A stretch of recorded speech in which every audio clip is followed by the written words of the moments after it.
Shut them up now, they are so loud. I was happily living with my husband and my sweet mother-in-law. But things changed after our daughter was born. Our daughter cried at night, and I started getting yelled at and treated coldly. One day, while my husband was swamped with work at home, our suddenly crying daughter went silent in just the brief moment I looked away. But she wasn't just sleeping, she woke up convulsing. After taking her to the emergency room and hearing the doctor's diagnosis, I decided to get a divorce. My name is Michelle Stevens. I'm a 28-year-old stay-at-home mom. I live with my husband, John, our daughter, Emily, and my mother-in-law, making it a family of 4. I met John 6 years ago at my former job. We were hired at the same time and worked in the same department. From the beginning, I was impressed with his innovative ideas, which didn't seem like they came from someone who started at the same time as me. I was curious about what kind of person he was. He was different from our colleagues. He seemed a bit odd and kept to himself. But when I approached him, I realized he was an interesting guy, though a bit unique. For example, because he loves his job and constantly thinks of new ideas, he has a routine meal plan to avoid deciding what to eat for lunch. It's like Monday is curry, Tuesday is ramen, Wednesday is grilled fish, and so on. So it wasn't that he didn't like spending time with colleagues, but he ate alone to stick to his routine. All I had to do was adjust my lunch schedule to his, and spending time with him became easy. Though we often talked about work when we were together, I learned a lot, and I enjoyed our conversations. He had some other quirks because he's so dedicated to his job, but I found them endearing. I was the one who confessed my feelings and said, "Let's date." He laughed and replied, "I was going to ask you out soon." Our relationship didn't change much after we started dating. We didn't go on typical romantic dates. Instead, we often ate lunch together and discussed our work projects. However, for the first time since we began dating, he introduced me to his mother. He didn't like spending time on household chores because it took away from his work, so he lived with his mother. From what I heard, his family background was complicated. His parents divorced when he was 10. Jan stayed with his mother, and his younger sister, who was just a baby, went with their father. He hadn't had any contact with his father or sister since then. I was bracing myself for a very protective mother, but when I met her, she was a wonderful person. Unlike the reserved Jan, she was talkative and cheerful. She treated me just as warmly as she did her son. Sometimes when John was too busy with work, she and I would go out together. I got along really well with both John and his mother. 3 years into our relationship after John proposed, his mother jokingly said, "If John's getting married, I guess I should move out," to which I eagerly replied, "I'd be upset if you did. Living with you is one of the reasons I said yes to the proposal. If you're okay with it, please stay with us." She laughed and said, "You sure about that? I might be hard on you." I laughed it off, saying, "Bring it on." John, watching us, laughed too. For the next 2 years, we lived together without any problems. She took care of all the household chores for John and me, who were both working. Even when I offered to help, she would say, "You must be tired." Let me handle it, and she'd do everything herself. Occasionally, on weekends when John was busy working from home, she and I would cook or bake together, which was always fun. Jan remained dedicated to his job even after we got married. I believe our home was cheerful thanks to his mother, and I was grateful for that. Things started to change when I discovered I was pregnant 2 years into our marriage. I felt unwell, and at the advice of John's mother, I went to a doctor who confirmed my pregnancy. John was thrilled when I told him, but his mother's reaction was lukewarm, considering how she always rejoiced in our happy moments more than we did. I sensed something was amiss. That night in our bedroom, I asked John about it. He explained, "Mom had postpartum depression after my sister was born. Dad was working in a different city at the time, so she had to take care of both of us by herself. It must have been tough. One day she left the house with just me. I haven't seen my sister or Dad since then. I regretted being so thoughtless and hurting her feelings. I didn't know there was such a backstory.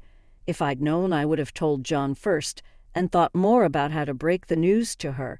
Seeing my disappointment, John smiled and said, "It's been almost 20 years since then. She'll be fine." Just as my husband said, my mother-in-law didn't change a bit from the next day onward. If anything, she became even more concerned about my health, preparing meals with even more attention to ensure I was getting all the necessary nutrients and accompanying me to the hospital in my husband's place, among many other things. Feeling reassured by her, I decided to give birth here instead of going back to my parents' house. Initially, I had thought about having the baby at my parents' house, but it was in the countryside and quite far away. So the idea of looking for a hospital there and preparing to go back seemed like too much of a hassle. Luckily, my mother-in-law said, "I'll help you out," and I was able to give birth safely. I think I will never forget the moment my daughter Emily was born.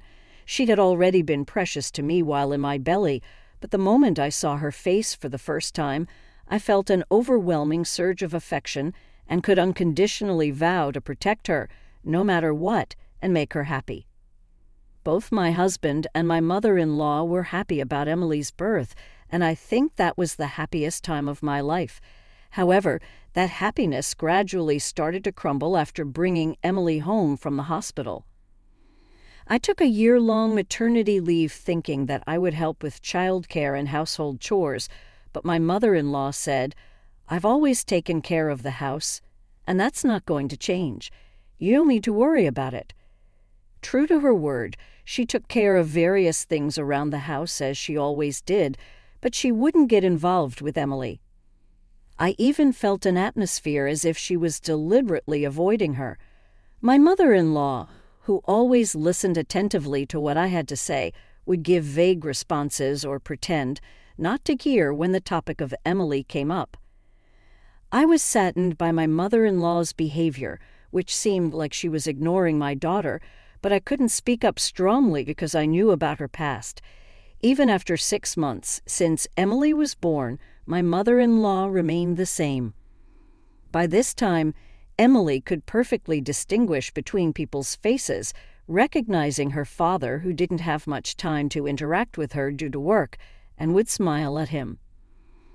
My husband still prioritized work, but when he had the time, he would talk to Emily and try to communicate with her. So he was delighted that she started smiling at him. Around that time, Emily started having episodes of night crying. I haven't seen many other children, so I'm not sure, but I think Emily's night crying was on the severe side. She would cry nonstop for 2 to 3 hours in the middle of the night, quite frequently. I felt sorry for my husband and my mother-in-law waking up because of it. So I tried to soothe Emily in the living room or the bathroom, as far away from the bedroom as possible.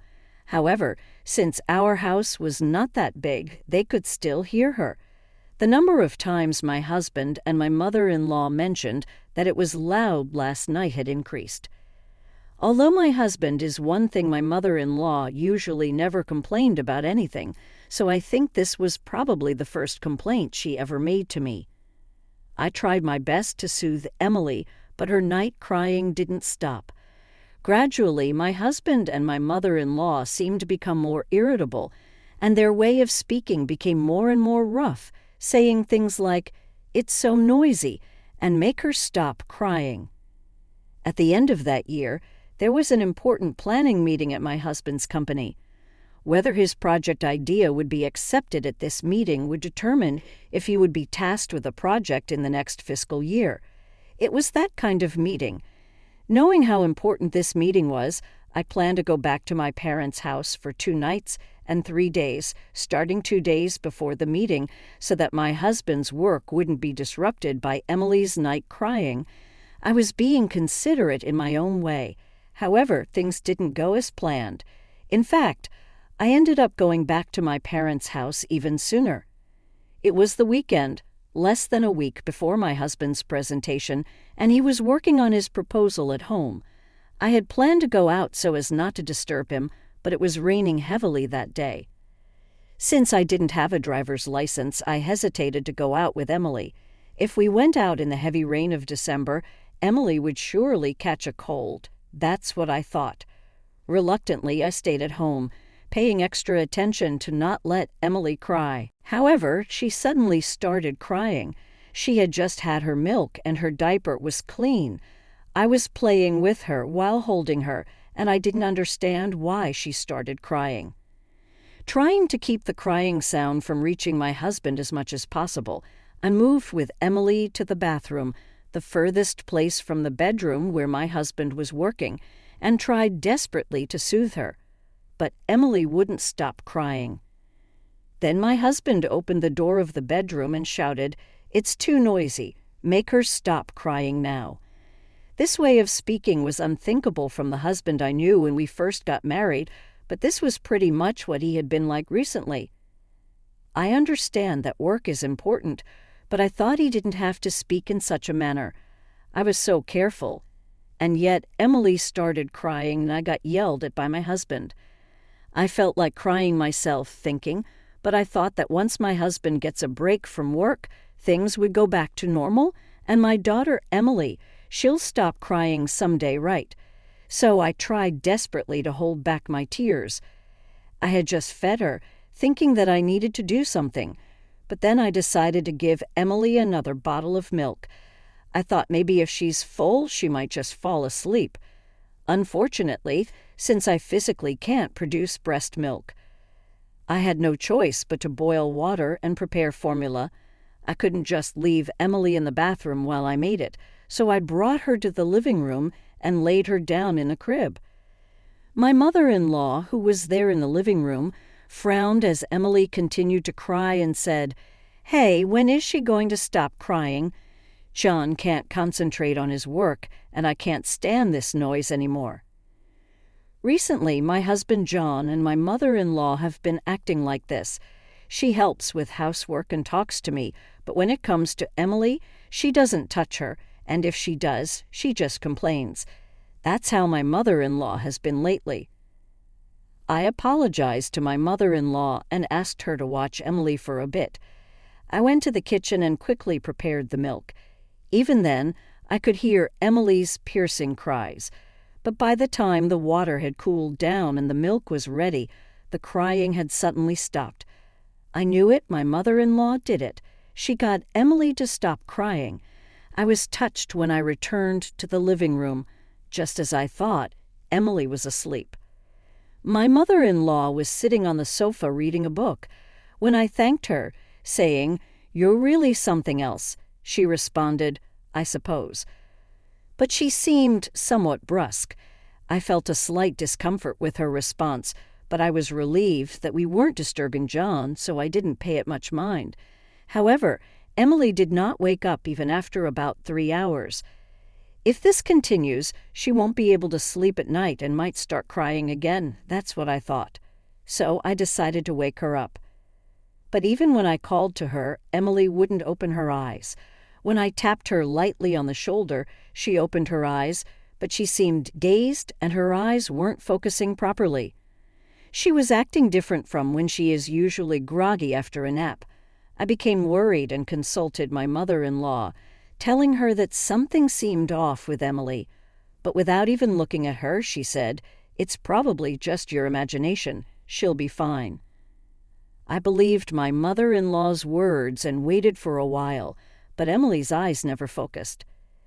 Scared, I went to my husband, John, who was working in the bedroom. "I know you're busy, but can you take out the car? Something's wrong with Emily. She seems completely out of it. It's strange. I'm worried. I want to take her to the hospital. Please," I pleaded desperately. But John, seemingly annoyed, said, "Are you sure it's not just your imagination? What does my mom say? Your mom says she's fine, but she's clearly not okay to me. If Mom says she's fine, then she must be okay. I need to finish this today. Don't bother me." "But I'm really worried." When I said this, John raised his voice. "Give me a break. Can't you see I'm working? I thought she finally stopped crying, and now you want to go to the hospital. Don't be ridiculous." I was so stunned by my husband's outburst that I couldn't say anything. Then, turning back to his computer, John muttered, "I never wanted a kid in the first place." His words still ring in my ears to this day. I couldn't believe my ears. It was unthinkable for John to say something like that, but I definitely saw him say it. I couldn't stop crying from the shock. I never thought John would say something like that. I left the bedroom still crying, but when I saw Emily, my tears dried up. She was having convulsions. I thought something was wrong. Just a moment ago, Emily seemed perfectly fine. She didn't look ill at all. Panicking, I called a taxi and rushed to the emergency room. I couldn't stop trembling at the thought of something happening to Emily. When we arrived at the hospital, a pediatrician saw us right away. "There's a possibility of shaken baby syndrome," he said, and decided to do a CT scan on Emily. I didn't know about the disease, so I frantically looked it up while I was in the waiting room. Shaken baby syndrome is apparently a condition where a baby whose neck muscles are still undeveloped suffers brain damage due to being violently shaken. I learned that in severe cases it could lead to death, which made my blood run cold. For a while, I was stunned and couldn't think about anything else. I don't know how much time had passed, but I was called in because the doctor wanted to discuss the results of the examination. Fortunately, Emily doesn't have any hematoma, and she's calmed down now since we've given her an anticonvulsant, the doctor said, bringing me relief. However, the doctor then said something unbelievable. "But you know the mom. When the nurse was undressing Emily for the examination, she found marks on her neck and shoulders that looked like they were made by an adult's fingers." I don't mean to be rude, but have you ever abused your daughter? I didn't understand what he was implying. Shaken baby syndrome is a condition that occurs when a baby is shaken vigorously. It can happen while trying to comfort them or during play when they're being tossed in the air, and things, unfortunately, go wrong. We were thinking that might be the cause, but looking at those marks, it's also possible someone intentionally shook her quite hard. The doctor continued in a matter-of-fact tone. "If you don't remember anything, it could have been another family member. We were able to treat her in time this round, and there was no hematoma, so she's fine. But if the same thing happens again, we can't guarantee Emily will be safe. I think you should have a serious talk with your family." I couldn't get the doctor's words out of my head even after I left the examination room. I have never abused my daughter, and I've never seen any signs of abuse on her. There were no marks on her when I changed her diaper and dressed her earlier today. I could only think that my mother-in-law must have done something while I was making Emily's milk. Emily would need to stay in the hospital for about 3 days just to be safe, so I decided to go home to get the things we needed. "Did you do something to Emily?" I asked my mother-in-law in a trembling voice when I got back home. Then my mother-in-law responded, "What?" I didn't do anything, in a clearly suspicious manner. Usually she would ask, "What do you mean? What happened? Did something happen?" But this time she just denied it without asking anything. "Tell me the truth." As I yelled and confronted her, she finally admitted it. I just grabbed and shook her a little because she was being too noisy. "A little?" "The doctor said there were severe marks on her neck and shoulders because of what you did. Emily was in serious danger." When I said that, my mother-in-law responded, "Not only danger, but she's fine now, right? So what's the big deal?" "How can you say that?" I raised my voice, and at that moment my husband came out of the bedroom. "Shut up, both of you. Keep it down," he said before slamming the door shut with a loud bang. I had sent him a message earlier telling him that Emily was having seizures and we were going to the hospital, but he didn't ask about her condition and just complained about the noise. My husband, who did not seem remorseful at all for putting our daughter in danger, and my mother-in-law, who was unapologetic and casual about the whole situation. I had thought we had a good relationship, but it turned out I was wrong. That moment was when I lost all affection for them and gave up on this family. Then I hurriedly grabbed the bags for the hospital stay and my own belongings and left the house. Luckily, I had planned to return to my parents' house, so I had travel luggage ready, and I grabbed that in the taxi heading to the hospital where my daughter Emily was. I made up my mind to get a divorce. Some might think this is an overreaction, but for me, it was a big deal. Of course, I was furious at my mother-in-law's actions, but the main cause was my husband's behavior. I do think my husband's job is tough. The upcoming planning meeting, whether he gets selected or not, would change how fulfilling his work is for the next fiscal year. But that's not the kind of job you continue doing, neglecting the fact that your daughter has to go to the ER and is hospitalized. It's not a life-threatening job, nor is it a job that only he can do. It's about whether he becomes the project leader or the assistant. Yet I was fed up with my husband, who is the only father Emily has, for not coming to us, let alone asking about her condition. 3 days after the admission, Emily was safely discharged from the hospital. Intending to divorce my husband, I did not return home but went to my parents' house. My husband and mother-in-law were supposed to visit my parents' house from that day, so they probably didn't think anything of it when I didn't show up. They didn't contact me. Back at my parents' house, I told them what had happened. My mom hugged Emily and me, crying, and after my dad angrily slammed his fist on the desk, he said, "You don't have to go back there. Stay here with us. I'll protect you and Emily." I broke down in tears at his words. After that, my parents and I started looking into divorce. With our layman's research, all we could understand was that divorce seemed difficult. My mother-in-law's actions weren't continuous, so it couldn't be considered abuse. If the other party contested the divorce, it seemed like it would be difficult, even if it went to mediation. So I decided to play hardball. On the 3rd day at my parents' house, I received a message from my husband John saying the presentation went well, so come back home. Let's celebrate its success. Irritated by his carefree attitude, I decided to go back home once to talk about divorce. I didn't want Emily to see John or my mother-in-law ever again, so I asked my mom to keep her at my parents' house. When I got home, John, surprised that I came back alone, finally asked, "Where's Emily? Is she still in the hospital? Is she that sick?" "Emily has been discharged. She's at my parents' house now. Why didn't you bring her back with you?" I want a divorce. Both John and my mother-in-law were stunned. What? Emily was safe this time, but what if you had shaken her more violently? If I hadn't noticed and left it be, Emily might not have made it. Thinking about it, I'm scared of you, and I tried to continue pointing out John's issues when he interrupted me. "If you are scared of my mom, we can live separately, so please reconsider the divorce." At his words, my mother-in-law confronted him, saying, "What? You'd choose Emily over me?" Ignoring her, John said to me, "See, isn't that okay?" I continued what I was saying earlier.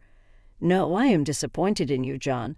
I can't believe you said, 'I never wanted kids,' and I'm disappointed that you prioritized your job over our daughter's life. Whether we live separately from your mom or not, I can only think of divorce." When I said that, John grabbed my hand. No way I was out of my mind back then because of work. "I love you and Emily, I apologize, so please don't talk about divorce." I think words and actions under pressure reveal true feelings, so I can't trust you anymore. "I won't divorce you, even if it comes to mediation." His words made my heart race. This would be bad for me if it went to mediation. It would be difficult to accuse his mother of abuse and use it as a reason for divorce, as I had researched at my parents' house. So I decided to tell them a lie that I had thought of at that moment. "I don't mind if it goes to mediation, but if it does, your mother might get arrested for abuse. Just be prepared for that. My mother-in-law, who approached me with a frightening face, had no resemblance to the mother-in-law I used to like. I was suspected of abuse at the hospital. I told them I didn't do it, and I got a medical certificate. The marks on Emily's neck are also photographed. If I can prove that these hands belong to your mother, the abuse will be proven. If John insists on going through divorce mediation, I will submit the medical certificate and photos. In reality, this method had almost no effect. Even if it could be proven, it might not be considered abuse if they realized it was just a one-time incident. However, they seem to believe it. That would be a problem. Please think it over again. I have no intention of reconsidering. Besides, if you're going to file for mediation, I will comply, but I will make sure the dates are on weekdays. Can you prioritize us over your important work? John flinched when I said this. His mother was constantly begging him, "Hey, John, please divorce her. I'm going to get caught."